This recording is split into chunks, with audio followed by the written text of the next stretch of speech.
مجلس الشورى، الا لو غيرنا، وده اقتراح وارد غيرنا، انما مش عايزين نغير، عايزين استقرار يبقى بعد الشعب والشورى. فالشعب والشورى هيخلص في اول مارس، فقلنا خلاص يبقى بعدها ب10 ايام يبتدي يبتدي التقديم. وما دام هتقدم في 15 مارس مثلا، يوم 15 مارس، فقلنا يبقى من 15 مارس ل 15 ابريل فترة دعاية، فترة انتخابات، فترة طعون، فترة تنازلات، فترة أي حاجة، إعلان كشوف، وبعدين تجري الانتخابات آخر إبريل. فيجي يقول لي طب ليه آخر إبريل؟ ما تخليها آخر مايو، ما تخليها آخر يونيو. علشان إيه؟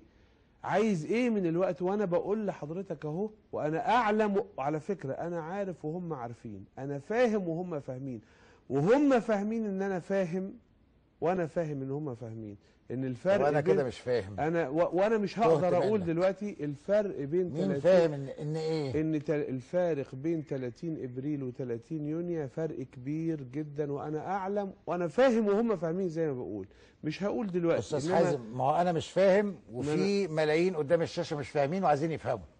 الفارق الثاني ان هو بيطلع 30 يونيو بكلام عمومي ليه؟ ببيان ليه؟ احنا قلنا يصدر القرار من الآن، قرار له رقم ينشر في الجريدة الرسمية، يصبح خلاص قرار علشان الناس تبني على أمور واضحة. يصدر يقول ان يا جماعة يوم 15 مارس يبدأ التقديم، ويوم 15 ابريل تجري الانتخابات. وليه الانتخابات؟ مش علشان الانتخابات الرئاسية، لكن لأن تسليم السلطة فرعين، معناه انتخابات برلمانية وانتخابات رئاسية. إذا تموا الفرعين تقدر تسلم السلطة. وعلى فكرة أنا عايز أقول للمجلس العسكري حاجة، إحنا مش عايزينه يمشي. ليه؟ لأن هم بيبعتوا لنا دلوقتي ليه؟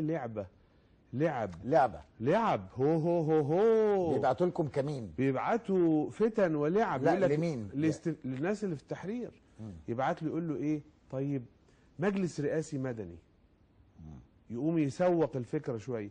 طيب حكومة إنقاذ وطني، طب المحكمة الدستورية. هو ده الكلام ده يعني، لا حدود علمي ان ده خارج من التحرير مش داخل التحرير. ده صحيح، ده خارج. ده صحيح، بس الأفكار دي كلها ليه تمثل فتن؟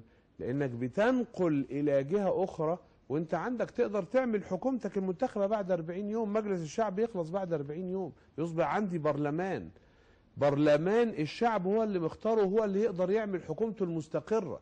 فاحنا بنتكلم يعني حضرتك مش مع إقالة حكومة الدكتور شرف تستمر لحد ما نخلص الانتخابات؟ هي أقيلت خلاص، ده بقى من 3 أيام كان ممكن الكلام ده. انما هم يعينوا، انا مش يعني اي حكومة هتبقى موجودة هي موجودة لظرف يمكن شهرين او اقل، عشان خاطر بعد ما يتم انعقاد مجلس الشعب خلاص هيبقى لا شك أن الحكومة التي كانت قائمة ارتكبت جرائم هائلة، لا شك في ذلك. احنا لا شك.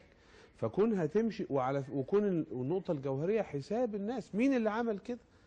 مين اللي عمل هذا؟ من الذي أصدر القرار؟ لغاية دلوقتي مش عايزين يقولوا من الذي. ايه اللي بنعتذر النهارده؟ مطلعين اعتذار، متأسفين. يعني ايه متأسفين؟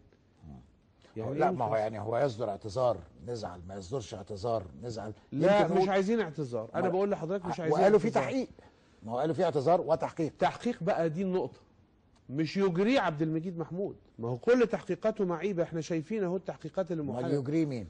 تجريه، ما هو دي بقى من المطالب التي لابد، ولم يبقى الا ساعات يلحقوا نفسهم، يا الامور هتتطور تطور غير عادي. تطور غير عادي، الشارع ليس هناك. يجريه مين يا استاذ حسن؟ لابد أن تكون التحقيقات التي تجريها رموز قضائية معروف أنها رموز شريفة ووقفت قدام السلطة. حضرتك محامي فتقدر تقول لنا بعض الأسماء لأنك عارف الرموز القضائية. قضاء، احنا مش عايزين حد من بره، قضاء. وأنا لن أتورط في هذا اللقاء بذكر أسماء. ليه؟ مش عايز أورط حضرتك، مش قصدي إني أورطك خالص. أنا هقول لحضرتك مش عايز أورط. أنا سعيد على فكرة بالحوار بتاع حضرتك، والحقيقة على مستوى في منتهى الرقي، ربنا يبارك فيك يا رب. يعني حتى على الأقل من باب المقارنات كمان، فهو يعني فأنا عايز أقول أنا ليه مش هذكر أسماء؟ لأن أنا مانيش شخص غافل. الأول يستجيب للمبدأ وبعدين نطرح أسماء، إنما عايزني أقول الأسماء دلوقتي والمبدأ لا يزال ليست عليه موافقة علشان نخش في لعبة لا هاتوا شيلوا فلان وحطوا فلان. لا، هو الأول يقول نعم أنا موافق على لجنة يصبح سلاح الداخلية لجنة قضائية، ويصبح سلاح الإعلام بيد لجنة قضائية، ويصبح التحقيق في الجرائم بيد لجنة قضائية، ويصبح المحكوم عليهم عسكريا اللي سحبوهم وضربوهم وعذبوهم وكشفوا على عذرية بنات وأوقفوا برامج، تبقى في لجنة قضائية تصفي المحكوم عليهم، مش عارف دول ضباط جيش ودول ضباط شرطة ودول مصابين ودول، تصفي الأحكام العسكرية دي ويطلعوا الناس، مش يبقى اللي يفكر يطلع بدماغه بقالنا 9 شهور بنضربه ولا 10 شهور واحنا ساكتين.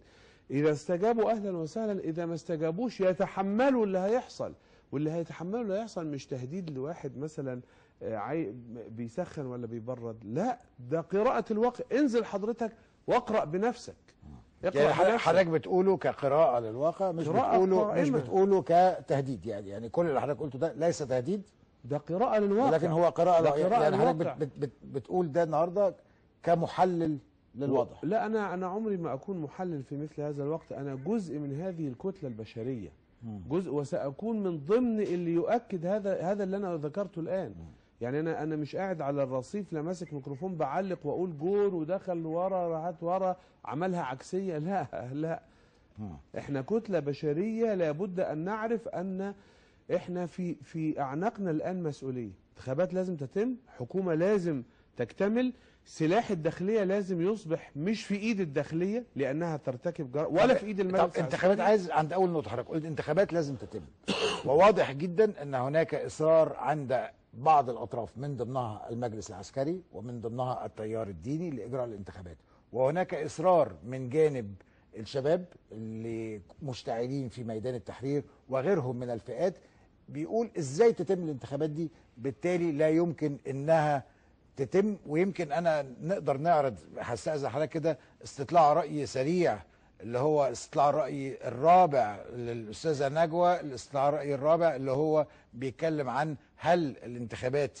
تجرى الآن أو لا تجرى، يعني لغاية ما هيتم تحضيره. أعتقد أن حضرتك لو شفته معانا هدي لك ده، لكن أسمع إجابة حضرتك ونشوف الاستطلاع. شوف سيدي، أنا ما وصلتش بعد، لا أنا ولا حضرتك ولا حد من السذاجة، اني اقدر بعد 40 يوم بس اعمل حكومة الشعب هو اللي مختارها وبيفرضها، فاقول له فانا بدل من كده يقوموا يقتلوا لنا ناس يوم السبت نقوم احنا لاغيين الحكومة اللي هنعملها باصواتنا. ما وصلناش سذاجة كده، واجيب حكومة تقعد لي 5-6 اشهر فترة انتقالية تانية. انا ما برتبش فترات انتقالية تانية، انا عايز اوصل للوضع النهائي الواضح القاطع اللي بناء على طلب الناس. الشباب اللي في التحرير بيقولوا كده معذورين بلا شك، لأنه هو شايف أنه مش قادر يسيب مجلس عسكري ولا دقيقة، لكن لما يعرف إن شاء الله وأنا بإذن الله تعالى أعتقد أن احنا نستطيع أن نكفل هذا تماما، مفيش أي مشكلة. أما يعرفوا أن الغرض اللي هم عايزينه الشباب، الغرض اللي نستطيع أن نكفل ماذا؟ عايزينه نكفل أنه الطلبات اللي خايف منها ميدان التحرير تتحقق بدون نقل لجهة تانية. أشوفها نكفل ماذا؟ فتنة الاستئذان. وعايز أعرف النون بتاعت نكفل. نعم، نون نكفل، من الذي يكفل؟ يعني عايز تقول ان نكفل انا ولا نكفل؟ لا أنا بسأل. اللي حضرتك عايز تقوله. لا أنا بسأل. إنما ميدان التحرير يستطيع أن يكفل هذا، ميدان التحرير يكفل العودة للهدوء. نعم، ميدان التحرير ده شخصية راشدة تستطيع أن تصل إلى قرارات. الآن هو شخصية تستطيع أن تصل إلى قرارات. يعني أنا أكفل لنفسي، يعني حضرتك بتقول نكفل لهم، فإذا في نحن وهم، وحضرتك أستاذ هم اللي هم السلطة العسكرية القائمة. نكفل لهم السلطة ولا لا الشباب؟ لا نعم، أنا عايز أقول إن الشباب مرة تانية عشان يبقى التعبير واضح، الشباب اللي خايف جدا من إن هو يسيب ميدان التحرير إلا لما المجلس يمشي، لأنه الذي قتل وجرح وفعل.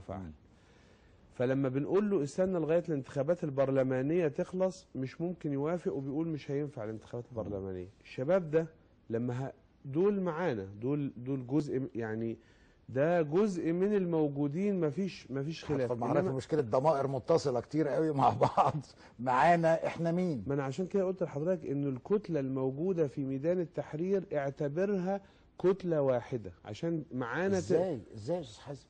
يعني ده يعني النهارده الناس دي طالعه بتقول مدنيه الدوله، الشباب اللي موجودين دول، لا هل لا. حضرتك مع مدنيه الدوله؟ لا لا لا لا لا لا، القضيه دي مش مطروحه. قضيه مدنيه ازاي الدوله ده وغير